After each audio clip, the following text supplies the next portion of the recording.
Hi everyone, I'm Rosemary, and today I'm going to be painting this ceramic owl. He's a lantern, and he can be lit with a tea light or the fairy lights, the lights on the string. You can buy them, I believe, in Michael's or Amazon. They really light up the whole piece, and then they're battery operated, and they can be transferred to any of these lanterns that I have been doing. So I'm going to walk you through painting this. Now, all of these videos that I've been doing are because of COVID, and I was teaching in libraries, and now the libraries have requested either Zoom or YouTube videos. So they are pieces that get done in 2 hours or less. That's always been the amount of time allotted to me in the libraries, and that is why I try to keep the pieces simple. I think he's adorable. I just didn't want to go for the traditional owl in the colors, you know, brown and black and white and all that. So I did him up a little bit differently, and I think he came out kind of cute. Okay, so what we're going to do, and with the libraries, a lot of them pick up the kit for these pieces ahead of time, and they have instructions, and the instructions on this piece said to base coat it ahead of time. So that's why I went ahead and I base coated this piece. Now, I didn't do the inside, and you should do the inside. Okay, you get as high as you can. You can't always get all the way up on the inside, but you can get most of it. Okay, and that's so when you look at it from the front side or the back, you could see there's so much white showing, and you don't want to see it like that. You want to be able to, and especially with the light inside of it, you want to see the darkness in there. So he's a cute piece. Everybody seems to like him. He's very, very popular. I've had orders for hundreds of kits, and like I said, we're going to start with this dark blue, and I'm using Gare's acrylics. They're party paints, and you can use any acrylics, and the blue does not cover so well, so I did one coat on the bottom to show you that's one coat, and then this is 2 coats. All right, and I believe you need 2 coats on most of it, but the most important part of this is getting in the crevices here. Now, if you can see, I don't know if you can see this, I have a lot of spots that weren't done. So if you look at it this way, it's okay, but always turn it upside down and look at it, and use a smaller brush to get in there. I use a large square shader, this is called, to do my base coating, because with a round brush, you're going to get a lot more ridges in your paint, and you'll be having to smooth them, you know, to the right and to the left. So with this, it's bigger. Always use the appropriate size brush for the area that you're working with. You're working in, okay? So I base coated this in the blue. I did 2 coats, and now I'm going to use a dry brushing brush. Okay, this is a dry brushing brush. A dry brushing brush is, I believe, ox hair, and it's kind of stiff, but it's not a stencil brush. A stencil brush is flat on the top. The dry brushing brushes have a little bit more of a shape, a pointed shape. It's not really a point like this kind of a brush, but it does come up a little bit smoother and softer at the top, whereas stencil brushes are very hard and stiff at the top. So you want the softness, but you need the stiffness of the hairs also. So I'm going to start, when I start my dry brushing, I usually start with the lightest color, because I don't want to wash my brush in between colors. I don't want a wet brush. Do not put your brush in water to begin with. So I'm going to start with white. And when we say dry brushing, that's exactly what it means, a dry brush. So you are not going to be putting a lot of paint in your brush. I'm going to just push him over for a second and show you what I mean. All right, so I'm going to dip, I have a palette, and I'm going to dip just the tip of my brush. That's it. Now I'm not going to go to the piece. You never go from the paint to the piece. You go from the paint to the paper towel, and you don't bang it straight down. You're going to put on its side, go to the right, the left, back and forth, and you're going to work the paint as evenly as you can into the hairs of the brush. And you're taking 95% of the paint out of the brush. Okay? So I already have blue paint all over me. All right, now we're going to be doing the white part around the eyes, and because the crevices are going up and down, we want to go the opposite direction of those crevices. That's when you dry brush, you always try to go opposite. So if your crevices are here, you're going to go the opposite way. All right, and it doesn't mean straight down. Sometimes I do it on an angle. You don't want to see brush strokes. So on his eye, we're going to be going in a circle. So we're going to keep changing the direction of the brush. Okay, now could you see just even with that first little bit I did? And that's so I can try to keep the blue showing in the crevices. Now I may have to go back and touch up some areas later. It depends on how deep your crevices and your detail is, but we do the best we can. So you go around and you see I twist my brush around. And I'm doing that whole inner circle. Now that's only one coat, okay? So now I'm not even going to dip again because there's still plenty in the brush. Not as much when I first started out, but if you notice, the more I keep doing it, the whiter it gets. So I'm just going to keep doing it. And you may think the brush is empty, but it's not. If you just keep going over that and over that and over that, it will become whiter each time you do it. And people ask me, how many times do you do the dry brushing on an area? You could do the dry brushing until you're satisfied with it. It could be 2 coats, 3 coats, 4 coats, 5 coats. Don't try to achieve the finished look that you want with the first application. And that's what people do. They put it on, and if it's wet and you see it's shiny, you don't have your brush loaded properly. So every time you load, you put a dot in the brush and you work it out. Less is more. You can always go back and put more on, but when you have too much on, you'd have to let it dry again, put your blue back over it, let that dry, and start again. Okay? So really, really, really take it out. Now, because this one had a little bit more because my brush was loaded, I did this one first. I'm going to start on the other side when I have a little bit more in the red. And start with a very, very, very light hand. Don't press until you feel yourself running out of paint. And if a little bit gets on other areas, it's okay because we're going to be putting the mustard color over the top of the eye, and that's more or less painted on there. Now I'm going to go over this side again. And you can do it as many times as you want.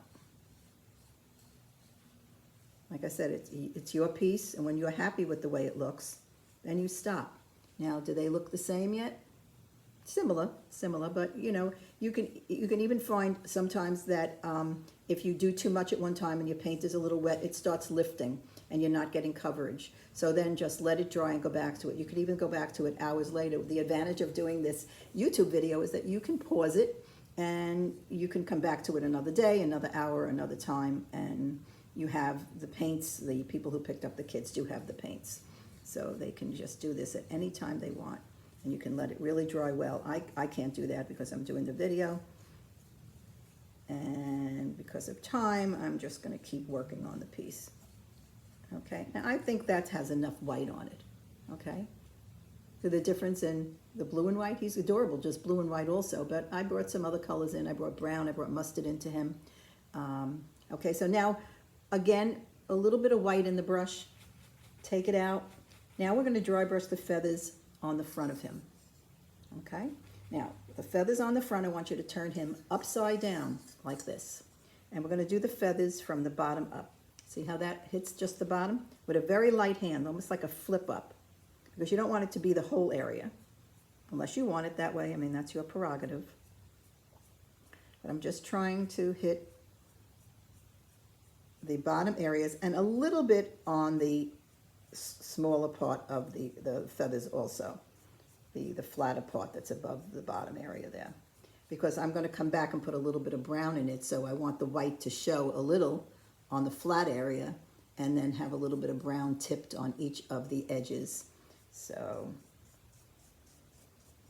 just do a couple of times, and one brush load is enough on this. Then you twist your brush over and use the other side of your brush. As soon as you start using the other side of the brush, see how much whiter that area is there? Because the paint is dispersed evenly into the hairs of the brush.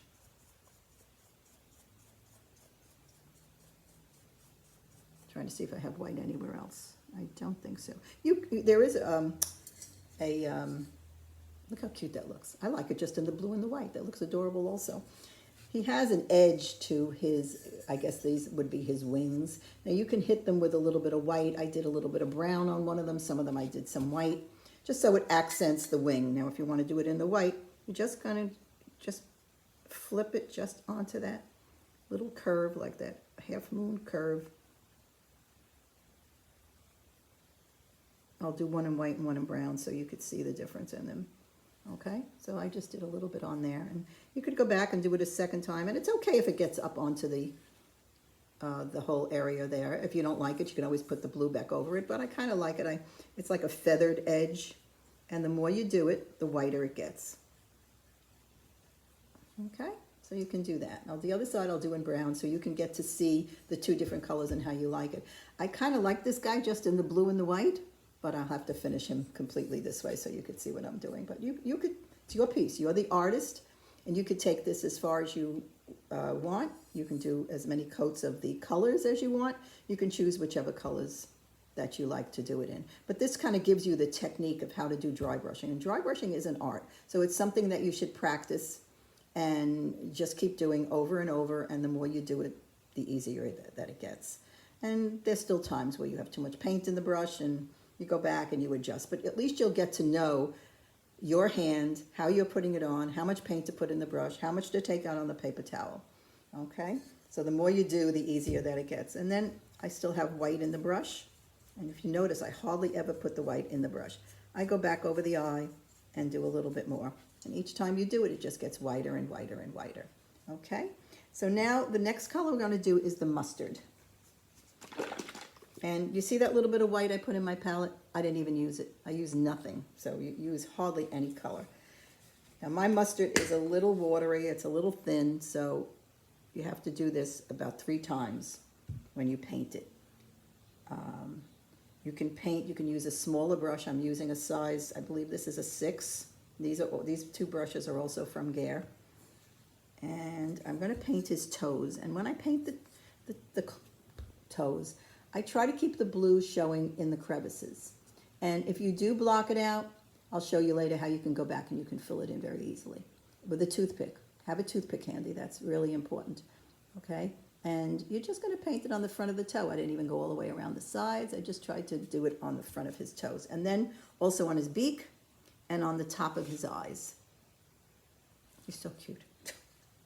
Okay, so little bit. Now I have a size 6 brush, so I'm really putting nothing in it at all. And I'm going to start with the top of the eye. And like I said, mine is very watery. This mustard, I don't know why. And I will have to do at least 3 coats to get good coverage. Okay, but I just want you to see how I'm doing that. Okay, and also when you start painting instead of dry brushing, don't go all the way to where the white is on the circular part of the eye there. I try to keep the blue showing like an outline almost around it. Your colors do, with the dry brushing and with a base coat, you don't need to butt your colors right up against each other. Then you're having a painted piece instead of a dry brush piece. I think the beauty of these pieces is the dry brushing. So try to do everything with very, very little in the brush, even when you're painting the color on. Don't go all the way to the edge. So again, I'm doing a 1 coat on the top of the eye.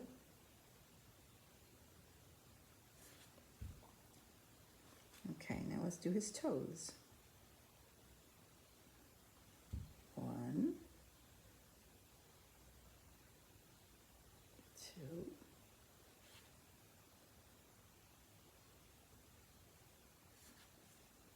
and this is not dry brushing. This is actually painting. So you're putting a little bit more in your brush. But you'll also, because it's going on very wet like that, you have to let that dry a little bit longer before you can do a 2nd coat.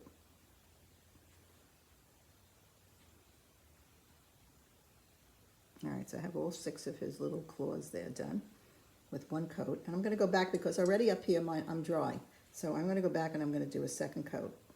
But if it's not covering, just let it dry even longer. Like I said, you have the time. You could stop the video and go back to this later on. So I did a 2nd coat there.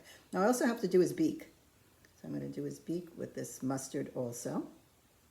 And then I'm going to show you later how to go back in, and his beak is sectioned into an upper part and a lower part. So I want you to have a blue line in between them, which you don't have to do now. You can just paint the whole beak in the mustard, and I'll show you how to do that with the toothpick. Okay, there we go. All right, so while that's drying, we can go and we could do the brown dry brushing. So now this brush, the dry brushing brush, I am not putting in water because I'm going to just go from my lightest color to the next color, which would be the brown. All right, so I don't want you to wash it because I don't want a wet brush. I want a dry brush. Dry brushing you do with a dry brush. Okay, but this brush you have to wash it right away. And I do that by swishing, not banging, because if you bang, you open up the hairs of the brush. And always try to roll the brush to its proper shape, to its original shape, to get that point back into again. Now you see how dirty this brush is. I've been using it for a long time, but I still have a nice point on it. Okay. So now I'm going to switch to the brown while my mustard's drying, which I can go back and do more of that later. And use a little bit of the brown. And I'm going to pick up a little bit of the brown in my brush, just like I did the white, and take it out on the paper towel. And I'm going to do it twice because I want to get rid of the white that's in the brush. You use your next color to clean the previous color out of your brush. So you're putting a little bit of brown in the second time, and I'll just show you the difference. See the difference in the color? Each time you do it, it'll get a little browner. Until I like the way the color is coming. So I did it 3 times. This is the lightest, then the medium, and then this is darker. So each time I loaded, I got rid of more of the white. Now you're going to tip his ears. So when I say tip, he has like a triangle shape to his ear. So I'm going to come down that way toward me, and then I'm going to go the opposite way so that I get a feathered look on either side. Now that's very light, but that's one coat. And the first coat, especially on top of the dark blue, is not going to look as sharp as you want it to. So you have to do all this a couple of times. But I'll do this once.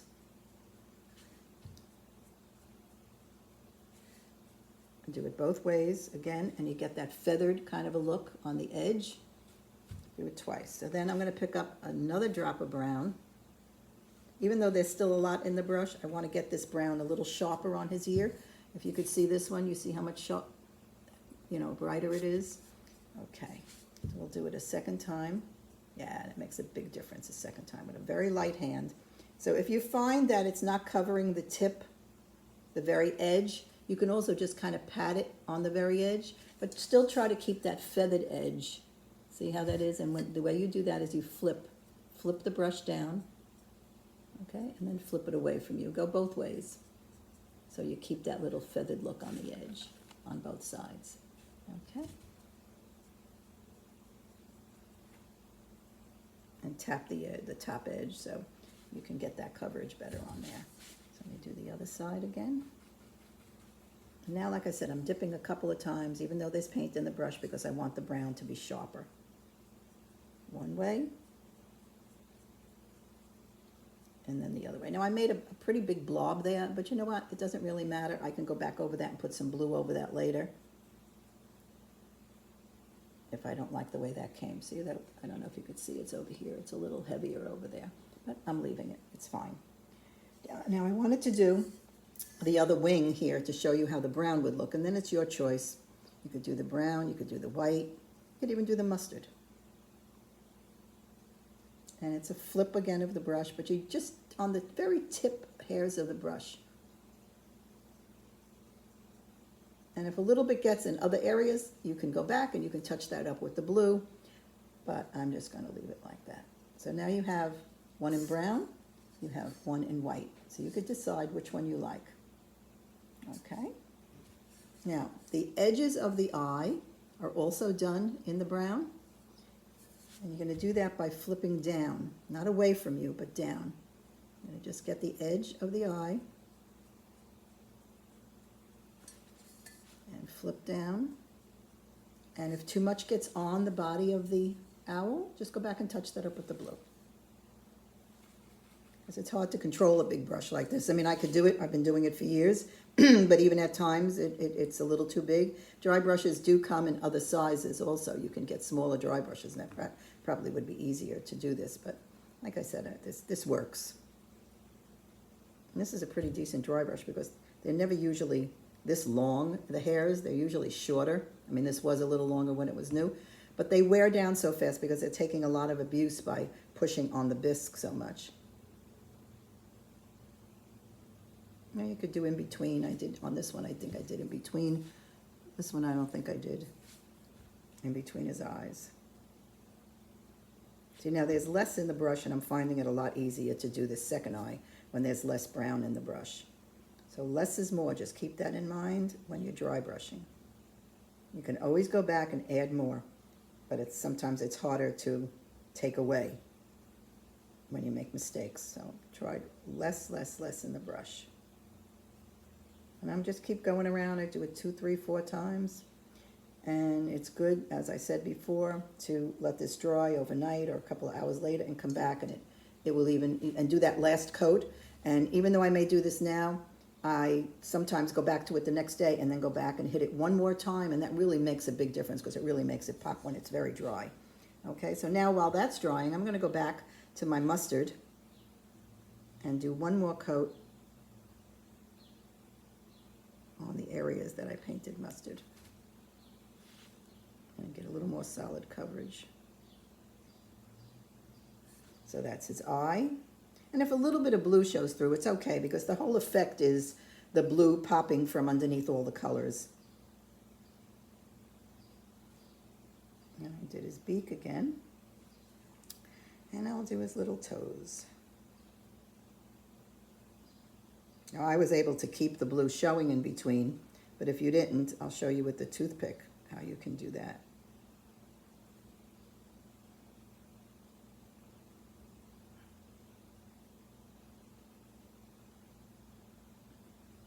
Okay. All right, so there's his toes. And see how much sharper they are now? It needed 3 coats. Okay. All righty, now let's do the sponging now. I had asked everyone in the directions, and for those of you who are just watching this, I like these synthetic sponges. I did a class with this last night, and I had some people use the sponge on the stick. The only disadvantage with that is you don't want that same blob all over the place. You have to twist and turn. So when I roll this one to a little ball, and when I put it on, I kind of twist my brush around, my sponge around, and get all different looks to the patting that I'm doing on there. So I didn't wet it.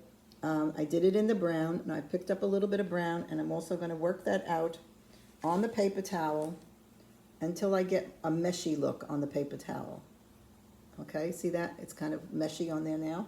So now I'm just going to, see now those 3, I just got 3 blobs. So you want to twist, and don't do them right on top of each other.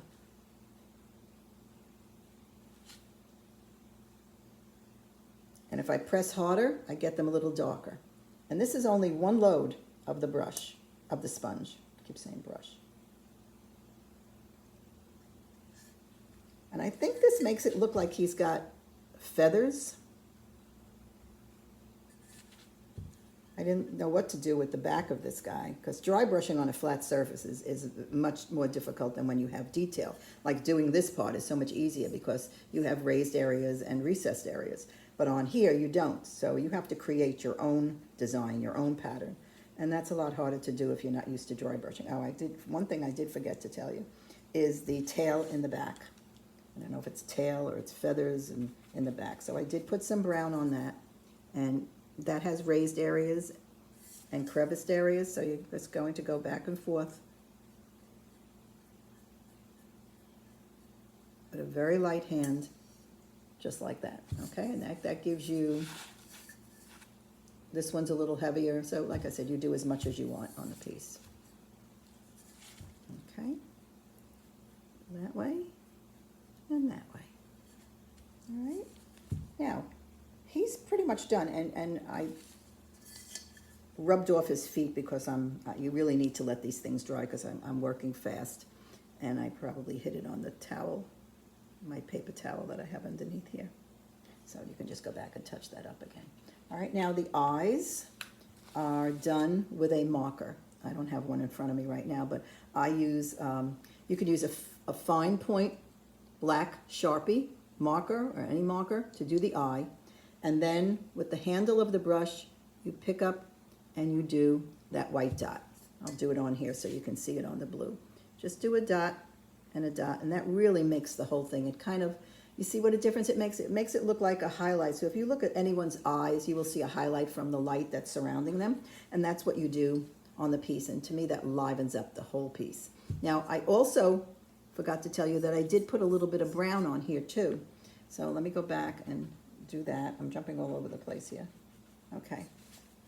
We'll do a little bit of brown. And when I do the brown, I try not to do as much as I did of the white. Just trying to keep it on the very, very, very tip. And you don't have to do this, but you see how I put just a little bit of brown in there? Just everything you add to the piece gives it more character. But I don't want to block out all the brown that I did, so the white that I did, so I'm just putting a little bit here and there, okay? And it's up to you how much you want to put. Okay, I'm just going to do that little bit. This one has a lot more, this one has very little. You stop when you're satisfied with your piece, and I stopped on this one. This one has a lot more sponging. This one has less sponging. So like I said, it's yours. You are the artist today when you create this piece, so it's up to you what you want him to look like. I believe that I've covered everything on here. You have his ears, you have his eyes, we did the brown, we did the mustard. The only other thing is sealing it. The paints are self-sealing. You really don't have to seal them, but if you want to have, first of all, if you're going to put it outside, they all need to be sealed, and they need to be sealed in and out, okay? I use a paint-on sealer or a spray. Now, I use Duncan spray right now, but I don't know if that's as available to purchase anywhere, but you can check that out. You can check it on Amazon. You can check it on Glaser Ceramics, Glaser. I have it if you're local and you need spray. If you don't want to spray, you must spray outside because spray can be toxic. If you don't want to spray it, you can use paint-on sealer. And the paint-on sealer comes in a matte, comes in a gloss.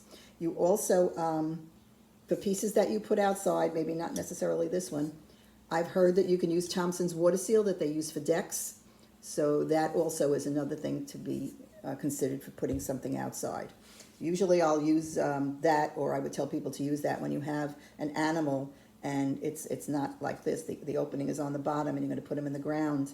You need to put some sealer up on the inside, okay, to seal it all around. All right, so this is our little owl. Oh, toothpick. There we go again. See, I forgot something else. All right, I have a toothpick and I use a pointy toothpick, not a round, not a square. They have them where they're flat across the top. We don't want that.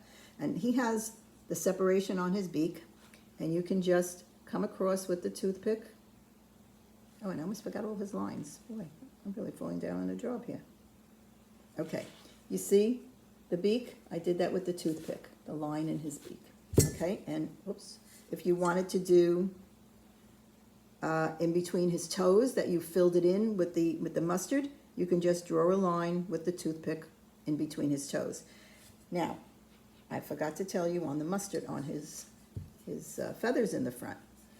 I did that also with the toothpick, and I did that with the mustard. I'm going to turn this around and do the mustard. All right, for each little line that I did on his feathers, you re-dip every time. So I just did a line. Now you can also do the back end of a brush. I mean, if you wanted to, you can take the back end of a brush and you can do a dot. See the dot? That would also work. But I want it to be a little different because I do dots on so many things. So with the toothpick, draw a line. With the toothpick, it's just a line from top to bottom. And it's not all the way, it's in the center of each feather.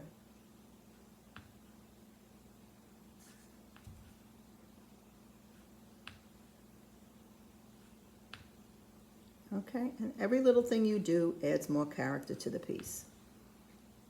I always get the question, how do you know when you're done?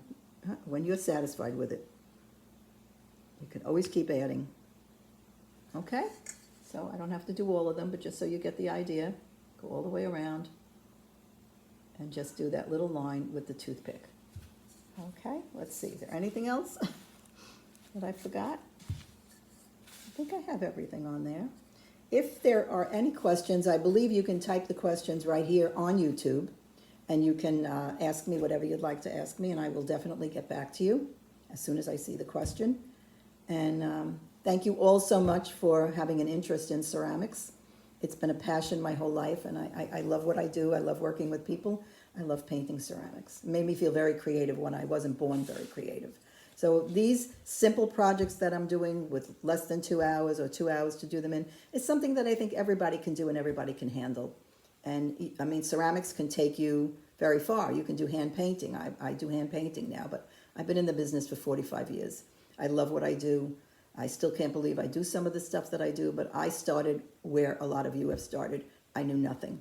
So these are simple projects, but if you love ceramics, go to your local ceramic studio and do more. Do more. We want to keep the interest in ceramics going. So again, thank you all so much. I appreciate your time. If you have any questions, let me know, and I hope you enjoyed this video. Have a nice day.